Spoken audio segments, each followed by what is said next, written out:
तकरीबन। तो आप लोगों को हिस्ट्री में काफ़ी प्रॉब्लम्स हो रही थी कि कौन-कौन से जो टॉपिक हैं जो हमें कवर करने हैं चैप्टर वाइज़। तो ये कुछ चैप्टर्स हैं जो आपके हिस्ट्री के 8 चैप्टर हैं। उनके जो चैप्टर वाइज़ मेन टॉपिक हैं उसको हम आज लोग डिस्कस करेंगे। तो आप लोग या तो अपनी जो अध्ययन है या गाइड है या जो भी आपके पास मटेरियल है वो ओपन कर लें और क्वेश्चंस लिख लें।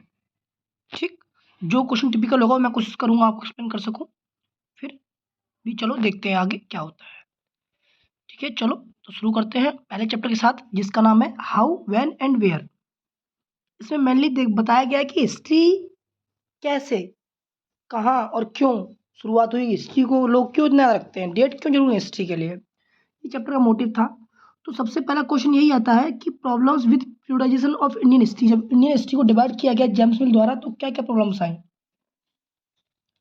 तो जैसा कि हम लोग जानते हैं जेम्स मिल जो थे हमारे 1817 में, जो इकोनॉमिस्ट हैं, पॉलिटिशियन, फिलोसफर भी हैं, इन्होंने हिस्ट्री को 3 भागों में डिवाइड किया था। कौन कौन से? हिंदू, मुस्लिम और ब्रिटिश। लेकिन प्रॉब्लम्स क्या थी इसमें? पहली प्रॉब्लम ये थी कि division was based on communalism and no time in history could be termed as Hindu Muslim period because all the ruler in the ancient India did not follow the same religion.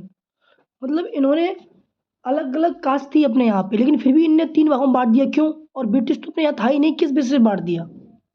तो ये पहली प्रॉब्लम आ रही थी। दूसरी, this division was based on the colonial ideology.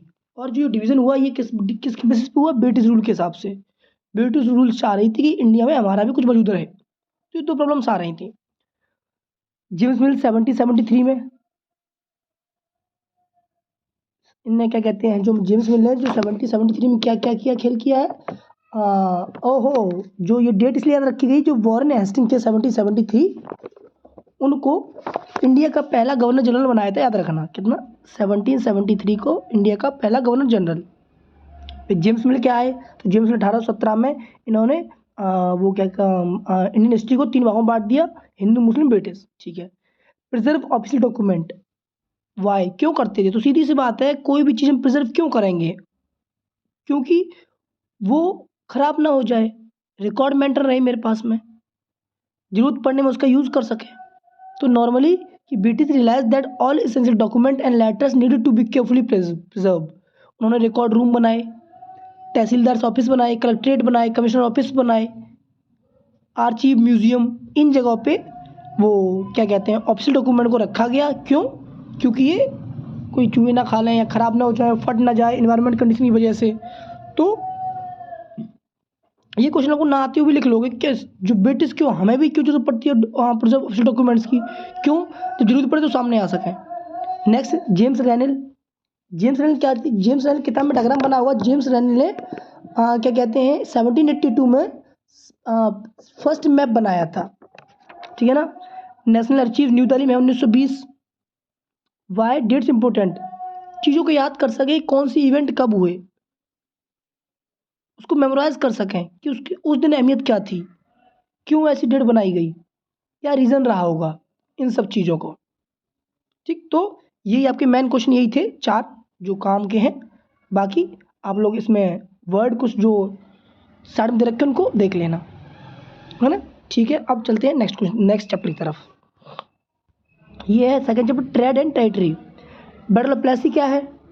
तो battle of Plassey एक war था, ठीक, जो सिराज हमारे थे, महाराज सिराज के बीच में और ब्रिटिश इंडिया के बीच में लड़ा गया था, सिराजुद्दौला जिसे कहते हैं, 1757 में। और उसको याद इसलिए रखा गया है क्योंकि ये एक ऐसा बैटल था जिसमें पहली बार ईस्ट इंडिया कंपनी जीती थी।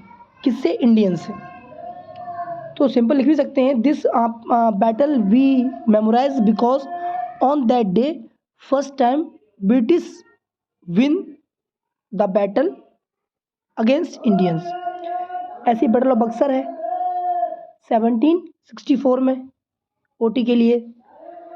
Second, adoption of Deewani benefit the East India Company. हाँ, ये एक अच्छा क्वेश्चन था कि कौन कौन से एजप्शन थे जो बेनिफिट हुई ईस्ट इंडिया कंपनी के। तो सबसे पहला था the company got control over the vast revenue resource of Bengal. Bengal के ऊपर जितना भी टैक्स का सिस्टम था वो सब कंपनी के हाथ में आ गया। Income from India could finance companies expensive. Next, company आसानी से कॉटन और सिल्क को खरीद सकती थी, परचेज कर सकती थी, और जो उनकी आर्मी थी उसके जो भी एक्सपेंसिव थे उसको उठा सकती थी। फोर्ट्स बनाए, कंपनी ऑफिस बनाए और बहुत ज़्यादा टैक्स लिया। ठीक है, तो ये कुछ आप किताब में भी क्वेश्चन है, 3 पॉइंट पढ़ लोगे हो जाएगा। सब्सिडरी अलायंस क्या है? ये तो सब्सिडरी अलायंस क्या है, ये ब्रिटिश की आइडियोलॉजी पे है, मतलब ब्रिटिश द्वारा बनाया हुआ एक आइडियोलॉजी है, जिसमें क्या कहा गया था कि कोई भी इंडियन पर्सन है वो खुद की आर्मी नहीं रख सकता है, पहला। दूसरा, अगर किसी वजह से वो टैक्स नहीं दे पाया, कोई अगर आर्मी है या कोई भी है, तो वो आर्मी ब्रिटिश के अंडर आ जाएगी। ठीक, तो कहने का मतलब एक तरीके से कि बिना ब्रिटिश की परमिशन के आप कोई भी आर्मी यूज़ नहीं कर सकते हैं और ना ही बना सकते हैं। ये एक म्यूचुअल अलायंस था जो कि लॉर्ड वेल्लेस्ली ने इस्टेब्लिश किया था भारत के लिए। ठीक, सब याद है ना? ठीक है, नेक्स्ट। ब्रिटिश को क्या अट्रैक्शन लगा इंडिया में जो वो यहाँ आए? तो 2 चीज़ याद रखो, पहला फाइन कॉटन एंड सिल्क, जो यूरोपियन में ग्रेट डिमांड थी उसकी। दूसरा, मसाले, ब्लैक पेपर, क्लोव्स, कैडमोन, सिनेमोन, ये यूरोप में डिमांड थी, और इनकी वजह से यूरोपियन लोग यहाँ आए थे और यहाँ से वहाँ ले जाते थे। क्यों? यहाँ पे महंगे खरीदते और वहाँ सस्ते बेचते थे, ये उन्हें बहुत ज़्यादा प्रॉफिट हो रहा था। तो ये 2 चीज़ काफ़ी हैं। Conflict between Bengal nawab and AIC, तो इसमें कॉन्फ्लिक्ट ये हुआ था, जो बंगाल नवाब थे वो बहुत ज़्यादा टैक्स पे नहीं कर पाएंगे, लेकिन ब्रिटिश चाहती थी पे करें। जो भी समस्याएं आ रही हैं वो टैक्स से ही दें। कंपनी चाह रही थी कि हम ट्रेड पर भी टैक्स लगाएं, पर यहाँ के बंगाल नहीं चाह रहे थे। फिर कंपनी चाह रही थी कि हम कंपनी मतलब ब्रिटिश, कि हम फोर्टिफिकेशन करें, किले बनवाएं, लेकिन बंगाल के नवाब नहीं चाह रहे थे। तो ये इन लोगों में कॉन्फ्लिक्ट हुए थे। Changes that occur in composition of company army, हाँ, तो जब कंपनी आर्मी बनी तो क्या क्या चेंजमेंट आए वो देखते हैं। ठीक है, तो सबसे पहला चेंज आया, कंपनी ने स्टार्ट की रिक्वायरमेंट मतलब सोल्जर के लिए, और उन्हें ट्रेन किया, लेकिन जो सोल्जर्स को ट्रेन किया जाए वो यूरोपियन स्टाइल में किया गया, डिसिप्लिन सिखाया गया। और लास्ट पॉइंट है इसमें जो ब्रिटिश द्वारा कंपनी बनाई गई थी उसमें सोल्जर को मॉडर्न वेपन दिए थे। ठीक, कौन से? Modern weapon. ठीक, फिर मैसूर फेमस क्यों था? तो मैसूर में टीपू सुल्तान और हैदर अली 2 लोग थे, है ना? इन दोनों लोगों ने मिलके ब्रिटिश को, तो जो टीपू सुल्तान था वो मारा गया था श्रीरंगपट्टनम के युद्ध में, बैटल हुआ था। तो उस समय टाइगर ऑफ मैसूर हमारे टीपू सुल्तान ही थे। ठीक, याद रखना कौन सा, किस बैटल मारे गए थे? श्रीरंगपट्टनम में टीपू सुल्तान की डेथ हो गई थी, तो इसलिए से याद किया था। डॉक्टर लैब्स क्या है? Doctor of labs Lord Dalhousie ने ये बताया था कि अगर किसी राजा का बेटा नहीं है और अगर राजा मर जाता है तो उसकी राजगद्दी ब्रिटिश के हवाले हो जाएगी। मराठा किंगडम को याद रखना, इनका भी अच्छा खासा रोल रहा है ब्रिटिश को भगाने में। तो Maratha kingdom was located mainly in the south west part of India. Ranjit Singh थे हमारे, महाराजा रंजीत सिंह पंजाब के रूलर थे, उधर इन्होंने अंग्रेजों को दबोचा और भगाया। तो ये ओटी के लिए है, लेकिन मेन क्वेश्चन हमारे ये थे। ठीक है ना? तो ध्यान देना आप लोग, मेन क्वेश्चन जो थे हमारे उन पे। ठीक है ना? कौन सा? Battle of Plassey, assumption of Deewani benefit, subsidiary alliance, attraction, conflict और कंपोजिशन ऑफ कंपनी आर्मी। मतलब मॉडर्न वे में जो जो कंपनी चाहिए तो वो दिया, आप मन से भी इसको लिख सकते हैं। डॉक्टर ऑफ लेब्स और मैसूर फेमस। पानीपत के पहले और तीसरे युद्ध देख लेना, दूसरे और तीसरे युद्ध देख लेना। अब चलते हैं अपने थर्ड चैप्टर की तरफ। Rules of country side. Permanent settlement क्या है? जो 1793 में आया, जिसमें राजा और तलुकदार को जमींदार बना दिया गया टैक्स इकट्ठा करने के लिए। महलवाड़ी सिस्टम, महल मतलब विलेज, विलेज में हेडमैन बनाए गए जो एक एक विलेज को हेड, जैसे 4 विलेज है, उन 4 विलेज में से टैक्स कलेक्ट करके ब्रिटिश को देंगे। 1882 में चालू हुआ। मुंडू सिस्टम आया। तो ये 3 सिस्टम को आप जरूर देख लेना, कोई एक सिस्टम कंफर्म आएगा इनमें से। रियोट्स थे, उन्होंने क्यों मना कर दिया इंडिगो को ग्रो करने के लिए, वो देखते हैं, ठीक है ना। तो ryots were reluctant to grow indigo because the planter instead the peasant to grow indigo on the best soil, मतलब प्लांटर्स चाहते थे कि हम अच्छी मिट्टी पे क्या कहते हैं इंडिगो को हम ग्रो करेंगे, ठीक। After the indigo cultivation the land fertility get executed and lands could not able to shun rise beside the peasants was, मतलब सीधी सी बात है कि लफड़ा क्या हो रहा था कि जैसे इन पे इंडिगो नहीं हुई, किसी तरीके से खराब हो गई, तो ये लोन लेंगे इंडिगो करने के लिए और फिर वो उसको कम पैसे में बेचेंगे तो कर्ज हो जाएगा। तो फिर क्या हुआ कि रियोट्स की खेती रख ली जाएगी लोन की बेसिस पे। तो ये समस्या आ रही थी रियोट्स लोगों को इंडिगो ग्रो करने पे, ठीक। प्रॉब्लम्स क्या थी मुंडो सिस्टम में, तो बहुत ज़्यादा टैक्स ये लोग डिमांड करते थे, ज़मीन के बारे में पे बहुत ज़्यादा कराएंगे, ठीक। और नया सिस्टम तक फार्मर के लिए रिच तो लोग कर लेते थे, लेकिन जो मीडियम किसान था वो नहीं कर पा रहा था। ये तो प्रॉब्लम्स आ रही थी। चंपारण मूवमेंट क्या था, चंपारण मूवमेंट हमारे बिहार में हुआ था गांधी जी द्वारा, जिसमें इंडिगो को लेके इन्होंने क्या कहते हैं मूवमेंट किया था, मास मूवमेंट, ठीक, ब्रिटिश के खिलाफ। और फिर बाद में जीत भी हुई थी गांधी जी की और पीजेंट्स की। अंग्रेज ने मानी उनकी बात और बोले ठीक है, आप इंडिगो फ्रीली अपने खेतों में कर सकते हैं, हम कोई उसमें इंटरफेयर नहीं करेंगे। निजी और रियल कल्टीवेशन डिफरेंस देख लेना आप लोग। कलमकारी, इंग्लिश प्रिंट, ये दोनों प्रिंट है वहाँ पे, एक पेज है उस पे, उन दोनों को ओटी के लिए देख लेना, है ना। इसमें 4 ही क्वेश्चन है, चंपारण और ये permanent, Mahalwari, Munro. Third chapter, fourth पे आते हैं। ट्राइबल डाइकोस ब्रिसास विजन, तो हुआ ट्राइबल्स, कौन है ट्राइबल्स, तो ट्राइबल सीधी बात है जो इनका कॉमन एंसेस्टर है, फॉरेस्ट में रहते हैं, और क्या कह सकते हो इनको। पर ट्राइबल साहब भाई साहब है, कौन है बताओ। अच्छा आप लोग, हाँ सही बात है, सर बता तो रहे हैं, आप क्यों बताएंगे। तो लेकिन गलती क्या हुई थी, ब्रिटिश ने ये बोल दिया था कि ट्राइबल पीपल हैं वो वाइल्ड और सैवेज हैं, तो इसलिए जो हमारे ट्राइबल थे वो इनके खिलाफ हो गए, अंग्रेजों के खिलाफ। तो people lives in forest are called tribal, जंगल में रहते हैं ट्राइबल्स कहते हैं।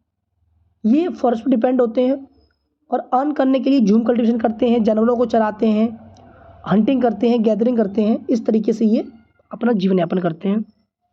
डाइकोस कौन है, डाइकोस अंग्रेज को बोला गया, जो अंग्रेज लोग थे वो डाइकोस हैं।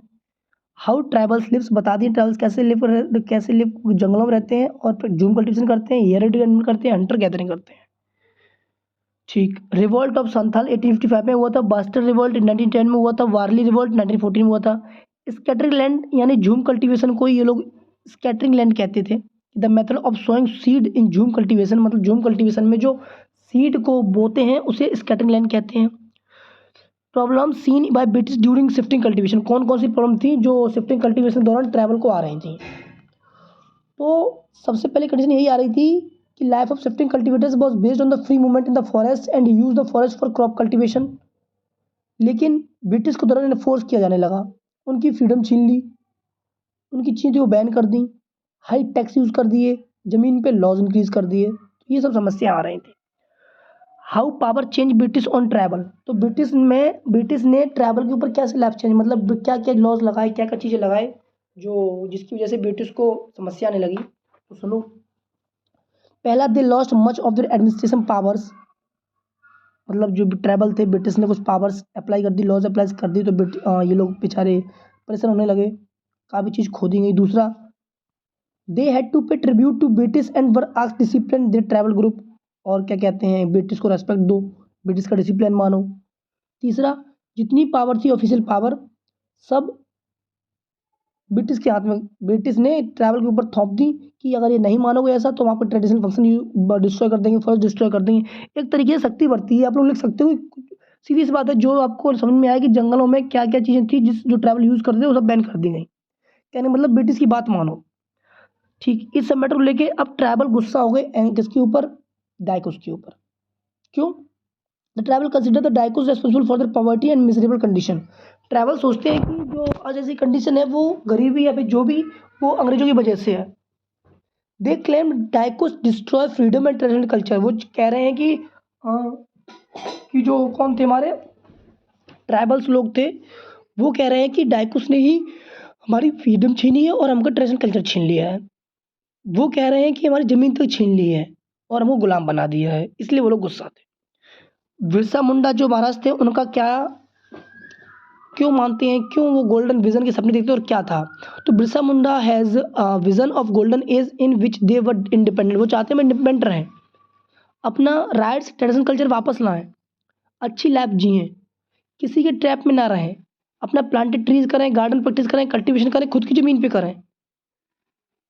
तो ये सब बातें बिरसा मुंडा चाहते थे कि हम अपने ट्राइबल लोगों पे यूज़ करें और फ्रीडम चाहें किससे? ब्रिटिश से। ठीक है, ये हमारे क्वेश्चन थे इस चैप्टर को लेके। फिर भी इस चैप्टर से ज़्यादा कोई क्वेश्चन नहीं है, यही नॉर्मली ये 3 क्वेश्चन है कि क्या अंग्रेजों ने ब्रिटिश ट्राइबल्स के लिए किया, क्या लॉज बनाए, क्या समस्याएं करी। बहुत मतलब क्या कहें, अंग्रेज बहुत कष्ट दिए बेचारे ट्राइबल्स को।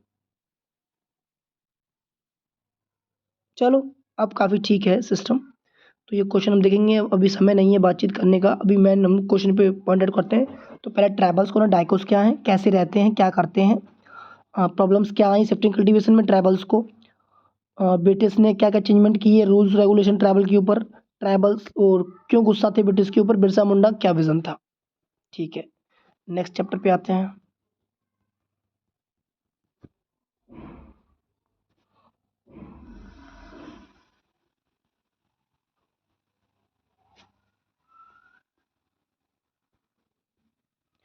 वैन पीपल रिबेल, 1857 का जो युद्ध हुआ बहुत खतरनाक युद्ध था, क्या कहूँ मैं। चलो देखते हैं। हाँ मतलब 1857 में ब्रिटिश ने अपना एक तरीके से पूरी पॉलिटिकली इकोनॉमिकली हर तरीके से इंडिया पे सुपरमेसी लागू कर दी थी। इन 1857 Indian protest against the East India company, 1857 में जो हमारे कुछ लोग थे उन लोगों ने सोचा अब ब्रिटिश को भगाना चाहिए। तो ये चैप्टर ऐसा है 1857 की, इस समय देश आज़ाद हो जाना था। क्यों? कुछ अच्छे अच्छे फ्रीडम रिवॉल्ट रहे इसमें, मतलब अच्छे अच्छे लोग रहे, जैसे मंगल पांडे, बेगम हजरत महल, रानी लक्ष्मीबाई, तात्या टोपे, नाना साहब, कुंवर सिंह, अवंतीबाई, झलकरी बाई, ये सब वॉरियर थे 1857 के जो फेल्ड हो गए। फेल्ड मतलब कि ब्रिटिश को बाहर नहीं कर पाए। जो भी समस्या रही होगी वो देखते हैं क्या समस्या रही, पर क्वेश्चन देखते हैं। डिमांड ऑफ झांसी, झांसी की डिमांड क्या थी?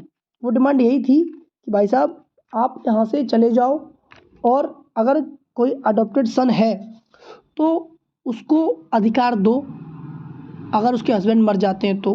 कहने का मतलब अडॉप्टेड सन को भी अधिकार है, अगर उसका पिता मर जाता है तो वो उसकी गद्दी बैठ सकता है, पर लेकिन ये डिमांड रिफ्यूज़ कर दी।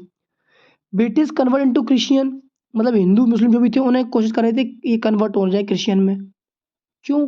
एक नया कैसे एक नया एक्ट लाया 1850 में जो क्रिश्चियन कन्वर्ट कर देगा। लॉ के हिसाब से जो कन्वर्ट होते हैं उन्हें उन्हें राइट्स मिलेंगे और पेरेंटल प्रॉपर्टी मिलेगी। इस 2 रूल्स के हिसाब से उन्हें कन्वर्ट करना चाह रहे थे। ऑब्जेक्शन क्या थे सेपोय की कार्ट्रिज को लेके? तो कार्ट्रिज को लेके सबसे पहले ये था कि ऑब्जेक्शन की उनको ये कोई सूचना भ्रम है जो सूचना दी थी कि जो कार्ट्रिज या बंदूक की गोली जिसे कवर करते हैं उसे उसमें हम काव और पिग का फैट यूज़ करते हैं और फिर हम गन चलाने के लिए हम उसे दांतों से उस कवर को निकालते हैं। तो सिपाही कहते हैं कि मुझे ऐसा लगता है कि मैं अपने धर्म नष्ट कर रहा हूँ, ये ऑब्जेक्शन था। ठीक, मुग़ल लाइफ जो सबसे लास्ट मुग़ल था, क्या कहते हैं, बहादुर शाह जफ़र, उसे 1857 में अंग्रेज़ ने दिल्ली में रिकैप्चर कर लिया, ज़िंदगी भर के लिए जेल डाल दिया। 2 सन थे उन्हें मार दिया उन्हीं के सामने। बहादुर शाह जफ़र को बहादुर शाह की बीवी बेगम जिन्नात महल जेल रंगून की जेल में भेज दिया 1858 में, और लास्ट सांस ली बहादुर शाह जफ़र ने। इस तरीके से लास्ट मुग़ल का अंत हुआ। What are the British change policy after, जब 1857 का युद्ध हो गया, मतलब जो हमारे 4-5 नाम लिए लोगों ने अंग्रेजों के नाक में ऐसी तैसी कर दी थी कि क्या कहें। तो ये सब देख के अंग्रेजों को लगा कि अब अगर कोई ऐसा हुआ तो फिर मैं क्या करूँगा, कैसे अब दोबारा इंडिया में स्टेब्लिश करेंगे। तो अंग्रेजों ने कुछ पॉलिसीज़ बनाई। तो पहली पॉलिसी थी British parliament pass new act in 1858, जिसमें पावर जो ईस्ट इंडिया कंपनी पावर थी वो ब्रिटिश एम्पायर को भेज दी गई, मतलब बाहर जो हेड एक बना दिया गया। मेंबर ऑफ कैबिनेट बना दिया गया जो इंडिया गवर्नमेंट को देखेगा, जो भी समस्या आई वो एक कैबिनेट मीटिंग होगी जिसमें किया जाएगा। गवर्नर जनरल को वायसरॉय का टाइटल दे दिया। डॉक्ट्रिन ऑफ लेप्स हटा दिया। फ्यूचर में कोई भी टेरिटरी को अब कब्जा नहीं करेगा। जो भी सोशल प्रैक्टिस है, रिलीजियस प्रैक्टिस है इंडिया में, वो अब छेड़खानी नहीं करेंगे अंग्रेज उसमें। तो ये कुछ नए रूल्स लागू किए थे 1857 के बाद। What want British from India, क्या चाहता था? आज़ादी, मतलब मेरा अधिकार रहे, मेरे हिसाब से इंडिया वाले लोग चलें, जो मैं कहूँ वो यूज़ करें। ये तो अपने हिसाब से लिख सकते हो। अब बात यहाँ पे आती है सबसे बड़ी, मंगल पांडे, सर मंगल पांडे, इनको बेचारों फांसी लटका दिया गया था। कब लटका, कब, सॉरी, शहीद कर दिया गया था। आई एम सॉरी, 1857 याद रखा जाएगा। 29 मार्च 1857 को नाना साहब कानपुर के घेर के इनको भी शहीद कर दिया गया। अवंती बाई, लक्ष्मी बाई, तो ये इनको देख लेना आप लोग। 10 मई को मेरठ में मंगल पांडे एक सिपाही के रूप में। 11 मई Delhi citizen leadership of Bahadur Shah Zafar. 4 जून झांसी रानी लक्ष्मीबाई। 18 जून कानपुर नाना साहब। 25 जुलाई बिहार कुंवर सिंह। ये जो हमारे कुछ हैं, जो हमारे रेवोल्यूशनरी थे, वो रहने वाले यहाँ के थे, तो देख लेना फिर भी। अब चलते हैं नेक्स्ट चैप्टर पे। 6 सिविलाइजेशन द नेटिव एजुकेशन, ठीक है ना। किस तरीके से अब इन्होंने 1857 में कुछ रूल्स किए। अब अंग्रेज चाह रहे तब किताबी ज्ञान देते हैं हम अपना इन लोगों को। तो ओरिएंटलिस्ट क्या है? People having knowledge of language and culture of Asia, उन्हें ओरिएंटलिज्म कहते हैं। वेस्टर्न एजुकेशन, जो अंग्रेजों की एजुकेशन थी, उनको अप्लाई करना। Views on western education by Gandhi ji and Macaulay, तो गांधी जी कहना जी चाहते थे, वो एक्सेप्ट ही नहीं किए। बोले western education ignore the life of experience and practical knowledge. Gandhi ji believe that the supreme development of mind and soul is possible only by using handicraft, not western education is an all round drawing out of best element of body mind and spirit in child and man existing the Indian education. मतलब भारतीय education में ही एक ऐसी चीज है जो इंसान की आत्मा तक को तृप्त कर देती है। मैकुले क्या कहते हैं? No branch of eastern knowledge is comfortable in the progressive England, मतलब कहते हैं कि इंडियन एजुकेशन कोई प्रोग्रेस नहीं करेगी अगर इंडिया इंग्लैंड में आती है। The British government in India should not waste public money in promoting oriental learning, क्योंकि उसका कोई प्रैक्टिकल यूज नहीं है। ये 2 स्टेटमेंट थे। William mill and Thomas Macaulay, जिन्हें एजुकेशन का मास्टर कहते हैं, ये क्या कहते हैं? तो विलियम जोन्स है, वो लिंग्विस्ट है, मतलब कई भाषा ज्ञान है। तो ये कहते हैं कि इंडिया को समझने के लिए पहले हम टेक्स्ट का इस्तेमाल करेंगे, मतलब एशियन इंडियन टेक्स्ट हैं, उनको इंग्लिश में कन्वर्ट करेंगे। Only those text could reveal the real ideas and laws of Hindus and Muslim. Only study of these text could और base of future development in India. ठीक। तो knowledge of English would allow Indians to read some finest literature of the world. भाई simple सी बात है, कहना ये चाहते हैं कि जो हमारी सोसाइटी को चेंज करना है तो हमें थोड़ी इंग्लिश यूज़ करनी पड़ेगी। मैकुले कहते हैं ये चीज़। वो कहते हैं कि इंडियन की पढ़ाई है वो इरर है, अनसाइंटिफिक है, तो इसे साइंटिफिक बनाने के लिए हमें वेस्टर्न एजुकेशन लानी पड़ेगी। Next, why did Gandhi ji want to teach learning handicraft? हाँ, गांधी जी कहते हैं अगर बच्चा हैंडीक्राफ्ट यूज़ करे तो उसके अंदर माइंड में कैपेसिटी बढ़ेगी समझने की, हमने कैसे बनाया, ये बना कैसे, इसका काम क्या है, कैसे काम करता है, कि नए नए आइडिया डेवलप होंगे। To learn handicraft children have to work with their hands, learn a craft intricately and now how different things are operated. मतलब सीधी सी बात है, हम अगर कोई नई चीज़ बनाएंगे ना तो कुछ नई बन सकती नई चीज़, वो तो बनी जाएगी, नए नए आइडियाज़ आएंगे। तो गांधी जी कहते थे हैंडीक्राफ्ट जरूरी है। रविन्द्रनाथ टैगोर, इन्होंने शांति निकेतन को खोजा है और ये पीसफुल बच्चों को गुरुकुल में पढ़ाने के लिए उत्साहित थे।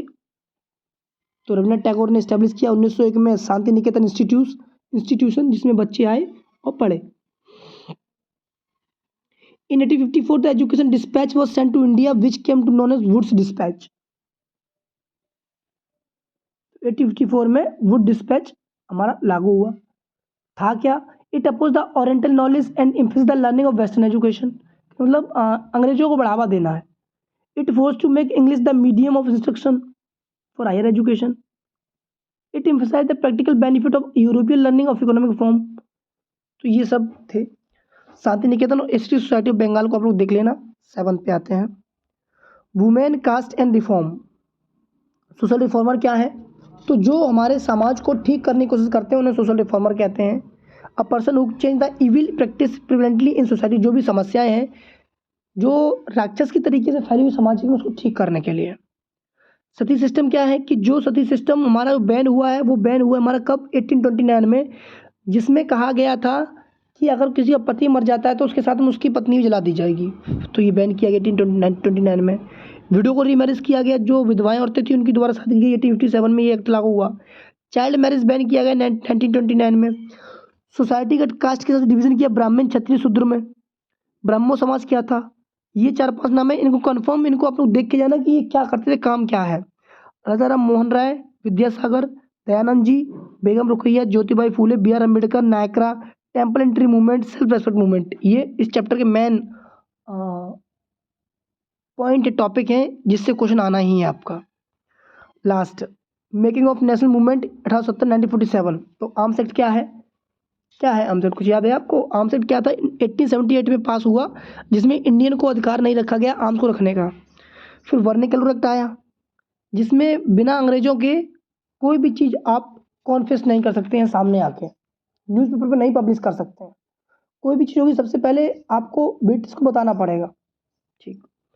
फर्स्ट वर्ल्ड वॉर में इकोनॉमी क्या चेंज हुए? भाई फर्स्ट वर्ल्ड वॉर में बहुत ज़्यादा पैसा लगा ब्रिटिश का, तो उन्होंने इंडिया के ऊपर टैक्स बढ़ा दिया।